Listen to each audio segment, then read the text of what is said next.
కోనసీమ జిల్లాలో ONGC pipe line నుంచి భారీగా గ్యాస్ లీక్ అవుతుంది. మలికిపురం మండలం ఇరుసురుమండ వద్ద భారీగా గ్యాస్ లీకేజ్ అవుతోంది. దీంతో పెద్ద ఎత్తున మంటలు ఎగసిపడుతున్నాయి. దాంతో ఓఎన్జీసీ అధికారులకు సమాచారం ఇచ్చారు గ్రామస్తులు. పైప్ లైన్ నుంచి భారీగా గ్యాస్ లీక్ అవుతుండటంతో గ్రామస్తులు ఆందోళన చెందుతున్నారు.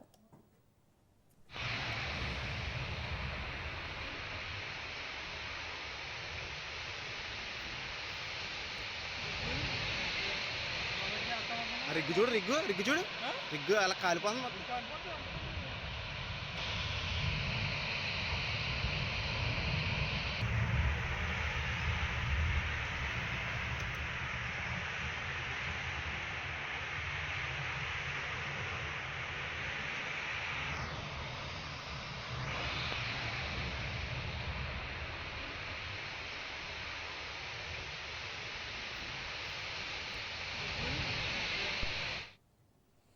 రాజోలు నియోజకవర్గం మలికిపురం మండలం ఇసురుమండ గ్రామంలో ఓఎన్జీసీ బావి వద్ద మధ్యాహ్నం 12 గంటల సమయంలో పేలుడు జరిగిన క్రమంలో గ్యాస్ పైప్ లైన్ నుంచి ఈ లీకేజ్ సంభవించింది. భారీగా గ్యాస్ బయటకు వచ్చి గ్రామంలోకి వ్యాపించడంతో స్థానికులు భయాందోళన చెందుతున్నారు.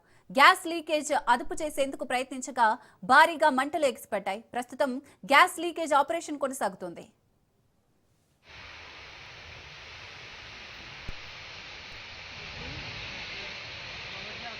రిగ్గు చూడు రిగ్గు అలా కాలిపోతుంది.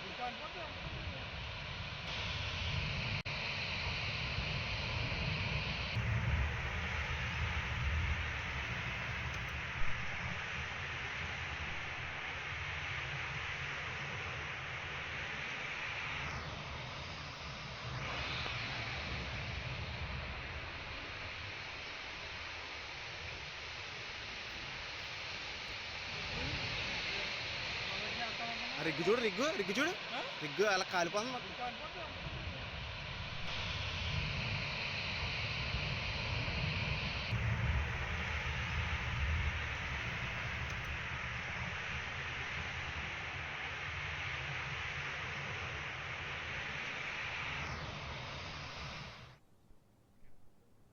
ఇక్కడ పదే పదే గ్యాస్ లీక్ అవుతున్న సందర్భాలను గుర్తు చేసుకుని ఆవేదన చెందుతున్నారు. ఇది మరొక బ్లో అవుట్ కు దారి తీస్తుందేమోనని భయం గుప్పెట్లో ఉన్నారు కోనసీమ వాసులు. గతంలో పాషర్లపూడి వద్ద చోటు చేసుకున్న ఘటనను తలుచుకుంటున్నారు. ఇదే అంశానికి సంబంధించి మరింత సమాచారం మా ప్రతినిధి దత్తు అందిస్తారు. దత్తు, సిరిసాగర్ అధికారుల నిర్లక్ష్యం, ఈ ముందు చూపు లేకపోవడం వర్ష ప్రమాదాలకు కారణంగా చెప్పుకోవచ్చు. అంబేద్కర్ కోనసీమ జిల్లా మల్కీపురం మండలం ఇరుసుమండ గ్రామంలో ఈ రోజు జరిగిన సంఘటన సంబంధించి గ్యాస్ పైప్ లైన్ లో ఒత్తిడి ఎక్కువడంతో ఒక్కసారిగా బ్లాస్ట్ అయింది. ఆ చుట్టుపక్కల ప్రదేశం అంతా కూడా పొగ మంచుతో కూడుకుంది, దట్టమైన పొగ. అటువంటి ఆ రహదారిలో ప్రయాణించడానికి కూడా ఊపిరి సరిపడే పరిస్థితులు నెలకొని ఉన్నాయి. ఈ నేపథ్యంలో అధికార యంత్రాంగం గ్యాస్ లీకేజ్ కంట్రోల్ చేయడానికి ప్రయత్నం చేస్తుంది. అయితే ఇదే సందర్భంలో మంటలు కూడా వ్యాపించాయి. గతంలో మీరు చెప్పినట్లుగా పాసలపూడి వద్ద ఒక బ్లోవర్ సంభవించింది. ఆ బ్లోవర్ దాదాపు 3 నెలల పాటు కంటిన్యూ గ్యాస్ మంటలు వెదజల్లుతూ పైప్ లైన్ గుర్తిస్తుంది. దాని తర్వాత 2014, 2017, 18 ప్రాంతంలో నగరంలో ఒక పాసలపూడి వద్ద నగరం అనే ఒక ఊరు వద్ద, అంటే దీనికి సమీపంలోనే ఇరుసుమండకి సమీపంలోనే ఆ నగరం ఉన్న ఊరు కూడా, అక్కడ కూడా గ్యాస్ పైప్ లైన్ బద్దలైంది. తెల్లవారుజామున బద్దలయ్యి ఆ గ్రామం అంతా విస్తరించింది. అప్పుడు 22 మంది చనిపోవడం జరిగింది. మొత్తం రాష్ట్రమే కాదు దేశం అంతా కూడా ఒక్కసారిగా అల్లంకల్లోలంగా ఆందోళనకు గురైంది. దీనికి కారణం ముఖ్యంగా చూసుకుంటే కోనసీమలో 1992 సంవత్సరం నుండి కూడా గ్యాస్ వెలికితీత కార్యక్రమాలు ప్రారంభించారు. ఓఎన్జీసీ సంస్థ ముందు మొట్టమొదటిగా ఇక్కడ కార్యకలాపాలు మొదలుపెట్టింది. దాదాపు 145 బావులు గుర్తించింది. 145 బావుల్లో అపారమైన సహజ వాయువు, చమురు నిక్షేపాలు ఉన్నాయని చెప్పి గుర్తించి వాటికి సీలేసి వదిలేశారు. వీటికి కనెక్షన్ చేసుకుంటూ నగరం అనే ఒక ఊరు ఉంది. ఆ ఊరు వద్ద రిఫైనరీ ప్లాంట్ పెట్టింది. ఈ గ్యాస్ బావుల్లో ఉన్నటువంటి చమురు కావచ్చు, లేకపోతే గ్యాస్ కావచ్చు, ఇదంతా కూడా నగరానికి కనెక్ట్ అయి ఉంటుంది. ఈ కనెక్ట్ అయిన సందర్భంలోనే పొలాల మధ్య గ్యాస్ పైప్ లైన్లు ఉంటాయి. ఈ పైప్ లైన్లు 20 సంవత్సరాలు దాటితే కనుక ఆ పైప్ లైన్లు ఎందుకు పనిచేయవు, అవి కరోసీలు అంటారంటే తుప్పు పట్టిపోతూ ఉంటాయి.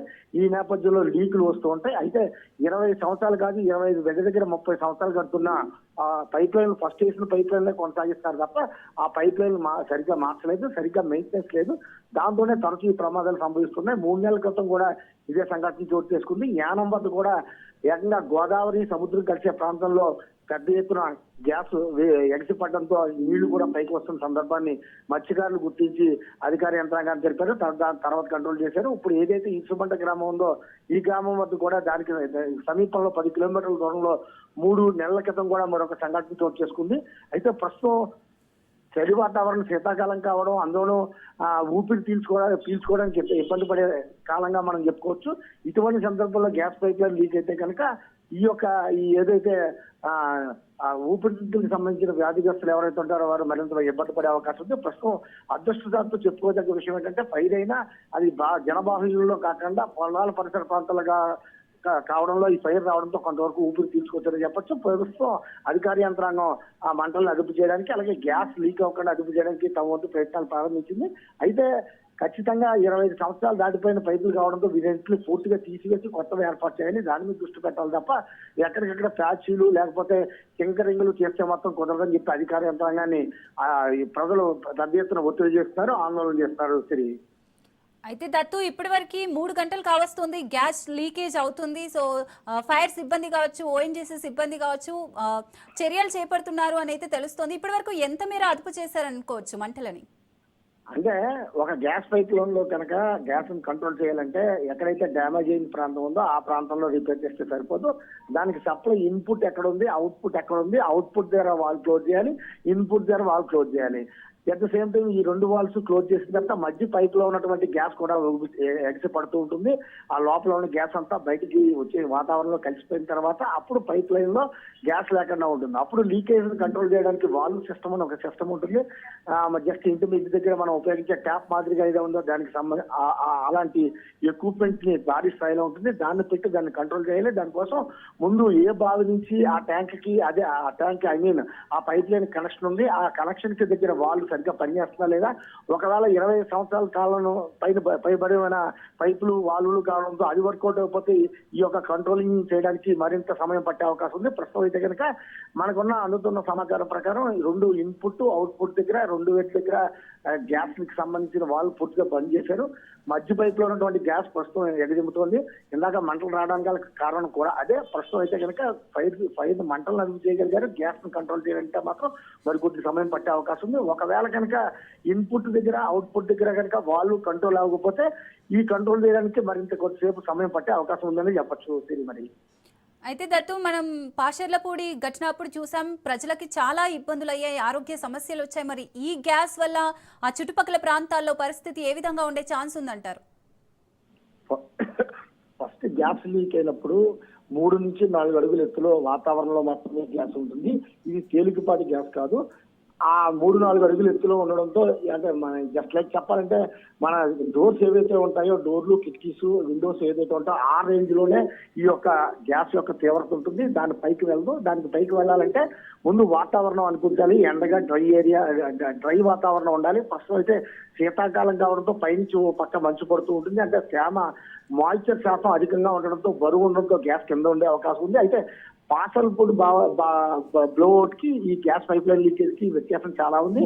అది బావి కింద నుంచి పైకి గ్యాస్ తీసే బావి అది. ఇది మాత్రం ఒక బావి నుంచి మరొక ఏదైతే నగరం రిఫైనరీ యూనిట్ ఉందో దానికి సప్లై చేసే సబ్ పైప్ లైన్ గా మనం చెప్పుకోవచ్చు. మనకున్న సమాచారం మడికి దానంత ప్రెజర్ ఉండదు. కానీ ఖచ్చితంగా ప్రెజర్ గ్యాస్ ఏది ఉన్నా సరే ముందు గ్యాస్ పైప్ లైన్ లీక్ అయినప్పుడు అధికార యంత్రాంగం ముఖ్యంగా చేసేది ఏంటంటే చుట్టుపక్కల ఇళ్లలో ఎవరిని గ్యాస్ స్టవ్లు వంటకు ఉపయోగించే గ్యాస్ స్టవ్ కానీ లేకపోతే చుట్టా బీడీ సిగరెట్ ఇలాంటివి వెలిగించకుండా ముందు కంట్రోల్ చేస్తూ ఉంటారు.